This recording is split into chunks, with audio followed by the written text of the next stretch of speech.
Trade യൂണിയനും ഒന്നിച്ചുകൊണ്ട് ഒരു സമരമുഖത്താണ് കേന്ദ്ര ഗവൺമെന്റിനെതിരെ പോയിക്കൊണ്ടിരുന്നത്.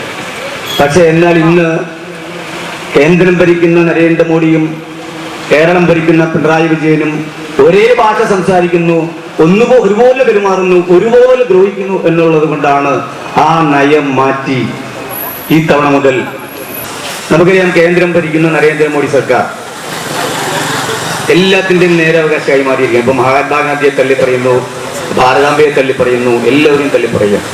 നമ്മളൊന്ന് മനസ്സിലാക്കണം. കാരണം 1947 സൂര്യൻ അസ്തമിക്കാത്ത ബ്രിട്ടീഷ് സാമ്രാജ്യത്തിനെതിരെ പോരാടി മഹാത്മാഗാന്ധിയുടെ നേതൃത്വത്തിലുള്ള അഹിംസാ സിദ്ധാന്തത്തിലൂന്നി സമരത്തിലൂടെ ഇന്ത്യ രാജ്യം സ്വാതന്ത്ര്യം കൈവരിക്കുമ്പോൾ 30 കോടി ജനങ്ങൾ അവർ ഉണ്ണാനിൽ ഉടുക്കാനില്ല, തലചായ്ക്കാൻ ഒരിടമില്ല, ഒരു മൊട്ടുചൂഴി പോലും സ്വന്തമായി നിർമ്മിക്കാനുള്ള സാങ്കേതിക വിദ്യയില്ലായിരുന്നു ഇന്ത്യ രാജ്യം. ഇന്ന് ലോകത്തിലെ 5ാമത്തെ സമ്പദ് വ്യവസ്ഥയിൽ 5ാമത്തെ സാമ്പത്തിക ശക്തിയായി മാറിയെങ്കിൽ അത് ഇന്ത്യൻ നാഷണൽ കോൺഗ്രസ് ഇന്ത്യ രാജ്യം ഭരിച്ചതിന്റെ ഗുണമാണ്. അല്ലാതെ നരേന്ദ്രമോദി 11 വർഷക്കാലം ഭരിച്ചതുകൊണ്ടല്ല. നമുക്കറിയാം ഇന്ത്യൻ നാഷണൽ കോൺഗ്രസിന്റെ പ്രധാനമന്ത്രിമാർ ജവഹർലാൽ നെഹ്റു മുതൽ ഇന്ദിരാഗാന്ധി മുതൽ രാജീവ് ഗാന്ധി മുതൽ മൻമോഹൻ സിംഗ് മുതൽ നരസിംഹറാവു മുതലുള്ള ഇന്ത്യൻ നാഷണൽ കോൺഗ്രസിന്റെ പ്രധാനമന്ത്രിമാർ ഇന്ത്യ രാജ്യത്ത് കൊണ്ടുവന്ന പൊതുമേഖലാ സ്ഥാപനങ്ങളുണ്ടല്ലോ, നവരത്ന കമ്പനികളുണ്ടല്ലോ, അതെല്ലാം വിറ്റുതുലയ്ക്കുന്ന ജോലിയാണ് ശ്രീ നരേന്ദ്രമോദി സ്വീകരിച്ചു വരുന്നത്. കൃത്യമായി നമ്മൾ ജനങ്ങളുടെ മുമ്പാകെ വരികയാണ്.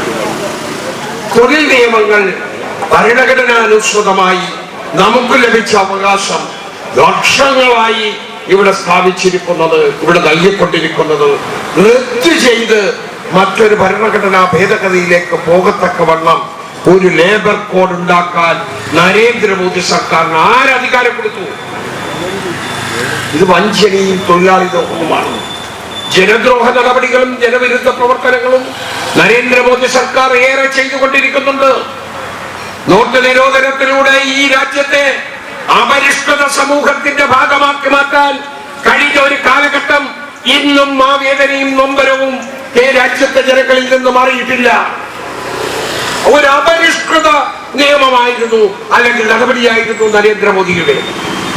നോട്ട് നിരോധനത്തിലൂടെ രാജ്യത്തിന് എന്ത് നോട്ടമുണ്ടായി, നമ്മുടെ സാമ്പത്തികമായി എന്ത് പുരോഗതി ഉണ്ടായി, നമ്മുടെ GDP-യുടെ വളർച്ച, അതായത് ആ സാമ്പത്തിക വളർച്ചയിൽ ഏതൊക്കെ തരത്തിലുള്ള പുരോഗതി ഉണ്ടായോ എന്ന് ചൂണ്ടിക്കാണിക്കാൻ നിരോധനത്തിന് ശേഷം വർഷങ്ങൾ പലത് പിന്നിടുമ്പോഴും അത് പറയാൻ നരേന്ദ്രമോദിക്കാകുന്നില്ല.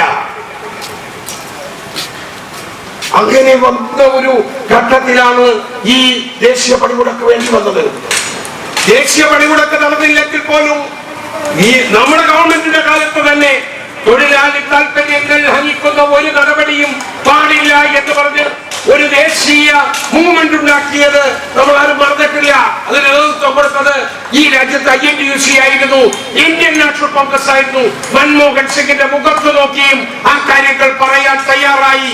അതുവഴിയാണ് നമ്മുടെ രാജ്യത്ത് നവരത്ന പ്രസ്ഥാനങ്ങൾ ഉണ്ടാകുന്നത്, നമ്മുടെ രാജ്യത്ത് മഹാരത്ന പ്രസ്ഥാനങ്ങൾ ഉണ്ടാകുന്നത്. അങ്ങനെ ഉണ്ടായ ആ പ്രസ്ഥാനങ്ങളെ, ആ സ്ഥാപനങ്ങളെ, മഹാരത്നവും നവരത്നങ്ങളുമായ ആ പൊതുമേഖല സ്ഥാപനങ്ങളെ ഇത് വിട്ടുകുറച്ച് അംബാനിമാർക്കും അദാനിമാർക്കും നീരജ് മോദിമാർക്കും, നമ്മുടെ ഈ ചേർത്തലയിൽ നിന്ന് ഒരു മാക്ഡവലിന്റെ കള്ളൻ രാജ്യം വിട്ടുപോയത് ഓർമ്മയുണ്ടല്ലോ, ആയിരം ഉൾപ്പെടെ വലിയ